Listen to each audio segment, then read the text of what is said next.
There's a resurgence of interest in choral singing, which I think has happened over the past 5-6 years. Like most choirs, it began as a community-based choir.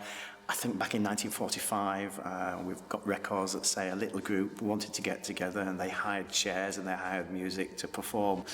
We always tried to do Christmas concerts locally, but 1945, and here we are in 2011, I would say the choir's maintained around 100, 110 singers, and I've been here for 14, 15 years, and there are still some people in the choir singing now that started when I began. Choirs like Altrincham Choral Society have brought people together, and the community's actually got much, much wider because people travel quite a considerable distance, but they're coming to one place, and so therefore, whilst geographically they may be quite wide, they're actually coming together in a shared goal and a shared aim, which is making music and hopefully performing to a high standard. When people come in, they're engaged in joining in by our members. So all of a sudden, without realising it, they've become part of a community. They're thinking, oh, actually, this is quite nice. And then there's a social aspect, which maybe they didn't think about. They may go for a drink after the choir,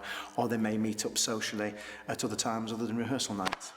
But it's my responsibility to try and enable the singers to learn, to focus, to develop themselves. People's individual strengths start to build, and then they start to build as a section. So the soprano section starts to develop its own identity along with the altos, and then those pieces of the jigsaw eventually fit together in the right way, and we've actually got a picture emerging each week as that comes along to try and create like an individual being, if you like, of music making. So I think becoming part of that is why people join a choir, not only to sing in concert, but to actually perform and take part in weekly rehearsals.